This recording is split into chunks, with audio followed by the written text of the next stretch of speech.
Hello and a warm welcome to this week's edition of Invest Africa. I am Godfrey Mutizwa. Now, just over a week ago, the world celebrated 21 years of the World Wide Web.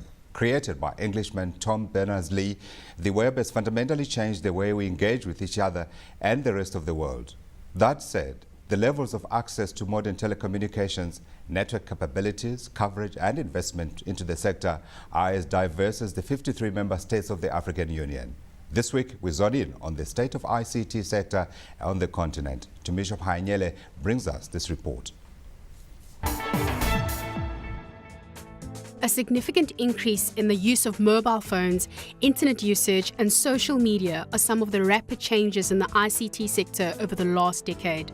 While the African telecommunications market is still in its early development stage, the market is growing at a faster rate than in the rest of the world. But although Africa accounts for 14.3% of the world's population, only 3.6% of internet subscribers are Africans, and Africans who have access to broadband connections are estimated to account for a mere 1%. Where most internet activity and infrastructure is concentrated in South Africa, Morocco, Egypt, and other smaller economies such as Mauritius and the Seychelles. The obstacles to internet access have generally been low computer literacy rate, poor infrastructure, and high costs of internet services. And taking into account the frequent power cuts experienced across the continent, power supply also poses a major challenge. Meet 21-year-old Dunisani Miyambo, a first-year student at the University of Johannesburg who lives in Tsenin. Dunisani has to walk almost 50 kilometers from his home village to the nearest town, all just to access a computer. And the digital divide has put him on the back foot when it comes to furthering his education. For me, I started using computer at UJ, at the orientation. When I came here, there was the orientation take place. There was the test for computer science. I failed that test badly. They was asking which one is keyboard, which one is this. I don't know. But there are a number of projects that have been initiated and aim to bring more bandwidth to Africa. And will aim to cut down costs for both the operator and the end user. Thank you, Tumisho. Joining me now in studio today to take a closer look at ICT investment on the continent is Craig Holmes. He's telco executive at IBM Middle East and Africa.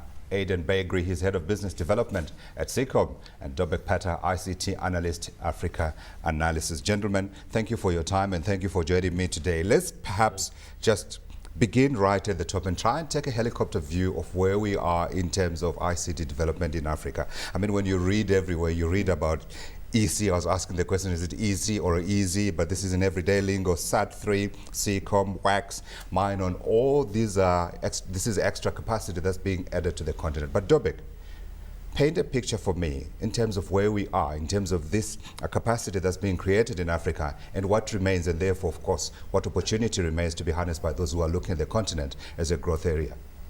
In general, we as a continent added a significant amount of capacity over the past couple of years with new cables, let's say the past 3 years with additional cables, particularly on the east coast of Africa. North Africa has been relatively well covered and they will expand.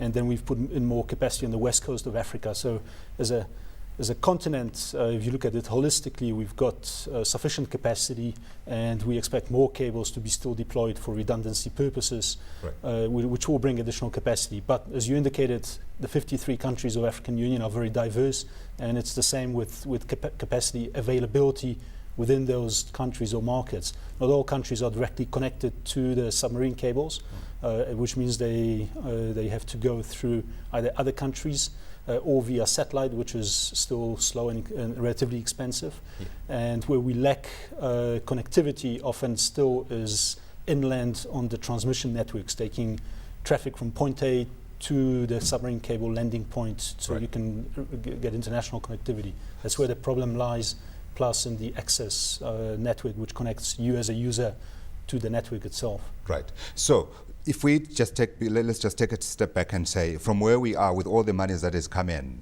have we had enough, or is there still more to be done at that level? There's always more to be done. There's always more to be done. At the moment, we've got a lot of international capacity connecting Africa as a continent globally, but how that capacity is accessible and distributed within the continent varies significantly. And that's across the continent? It's throughout the continent. Aidan, let me come to you. From where you sit now, you have, of course, added huge capacity with your work on the east coast of Africa. Just give us a sense of where you stand and how much more you're looking to put in.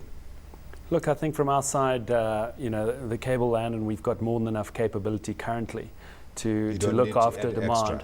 But certain routes get more traffic than others, and our cable is capable, like a lot of the other cables, of being upgraded.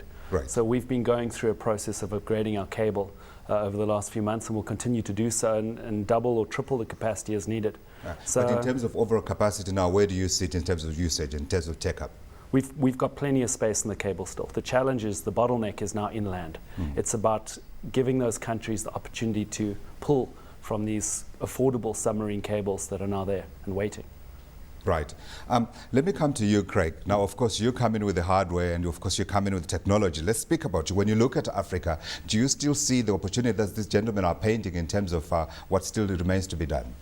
Look, I think the opportunity in Africa is really what the average consumer and the mobile and the fixed line operators actually do with that infrastructure. Right. So our view is Africa. It's absolutely essential that the basic infrastructure gets put down, and IBM as a services and a technology company is really working with the partner ecosystem to see how we can put value into that infrastructure, right, and how obviously everybody can therefore generate the returns that are needed to recover some of the investment and to really grow the market. So our view, combined with IBM's expansion into Africa, is really about how do we work to build out this ecosystem, and with that ROI will become further investment. And we really see now market forces need to take place. Market forces need to come together in order to build this out on a scalable, profitable model for all the players. Yeah. Now, of course, Africa is in China or India, so we're talking here 53 different states with different regulatory environments. Let's try and break it down by region, because we have seen these regional groupings taking off, where you've got your ECOWAS, you've got your East African Community, you've got your SADC here in Southern Africa, where they are trying to create these economic hubs. In terms of opportunity, let's try again and paint a picture here. Let me start with you.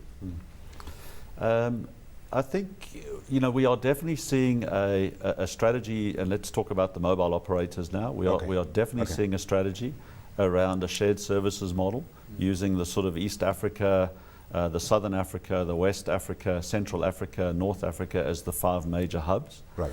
I think within those, the mobile operators are getting to a point where they are recognizing that even though shared services models need to be put in place, there are these regional differentiations. And one of our strong views is around how the operators will look to let's just say become a bit more au fait with what those differentiators are, so that they can start to provide a tailored set of services to those individual customer segments in the geographical areas. Okay. And when you break it down, would you be able to rank them for me? Look, I think in the mobile space at least, because I think that's the future. I think everybody agrees now. Everything else is getting left behind. I've got a question on whether perhaps we still need our fiber or we still need our fixed line operators. But let's begin with mobile. So look, I think the continent's dominated by the six large multinationals. Sure. Each probably coming with their own sort of flavour in terms of how they come to Africa, very strong on the brand. I think we can probably all recognize what each of those brands stands for, and what, we're working with a number of them in terms of how they differentiate in the market. Yeah, but is it east for you? Is it west? Is it north? Is it southern? I think it's pretty uniform. I think Central Africa is possibly struggling from the fact that the ROI case into Central Africa is obviously a little bit more is more challenging because of the physical distances involved. Sure. Places like Cape Town, Kenya, etc., Nigeria, North Africa, obviously they've got termination points there. Aidan can attest to that. Dobik can attest to that in terms of the physical access points. Sure. But even in South Africa, we're seeing a move by the likes of Vodacom, Telkom, to some degree MTN, moving physical infrastructure and data centers down to Cape Town for a multitude of reasons. One being the fact that now they've got, much better access to the continent and also to abroad. You raised a very valid point around, you know, DR. We're seeing French-speaking West Africa, Morocco, etc., Europe looking at those sorts of regions as effectively DR sites for their facilities. Where do you see, how do you see things? He's saying it's uniform across the board. There's opportunity everywhere. Look, you know, of course you compromise. You're Eastern Africa. No, not at all. Actually, we've got a very broad view on Africa. We've realised that for us to create a unique value proposition in the market, we need to provide a service that isn't easily to replicate. And one of those is to create a ring around Africa and provide services around Africa. So we've got a holistic view. I think it's a very tricky question to identify opportunity, especially there's a mobile view and there's also a broader ICT view. I think all the buzz right now is up in West Africa, just because the sheer size of the markets and their propensity to do business, as difficult as many people would say it is doing business there. But I can attest to that. I was in Nigeria. It's a very different place. I'll take your word for it. But exciting. You have to say that there's a buzz everywhere. Well, that's it. And in our game, you know, excitement is why we're all here. So no, there's excitement up there. East Africa continues to provide us with real industry-leading trends in terms of their ICT regulatory policy. Very dynamic markets. And South Africa is, you know, sort of it's a mature market. It's not showing that same exciting level of growth. We've got different priorities here. You know, down this part of the world, South Africa, we're focusing on hitting the rural areas and getting that sort of broader ICT penetration, whereas the rest of Africa is just doing the 80-20. Right. 20% of the market that's bringing 80% of the revenue. Yeah. And that's the start, and from there you grow. So that's those are the two areas. Yeah, sure. Dobek, you probably are more neutral than this gentleman in terms of where you want to say opportunities. But when you look at it holistically, what do you see? No, definitely opportunities, but again, they will vary by market. Yeah. And I wanted to rank them high in terms of who's offering the most, etc. And the degree of risk. One challenge, you mentioned regulatory aspect right at the outset of this set of questions, or this particular question. You know, that's still not uniform in the regions, and it's a long way from being having a level of uniformity introduced. So what we're seeing is a development on the regional basis of infrastructure, of networks, and of businesses within the ICT space doing business, East Africa, West Africa, Southern Africa. But within those regions, there's no regulatory uniformity, so it can differ very much from market to market. And that's why operators and service providers need to approach it on a case-by-case basis, because the interaction with the government and the regulatory authority may be very different between Nigeria and Niger, Sierra Leone, for instance, just in the bulge of Africa.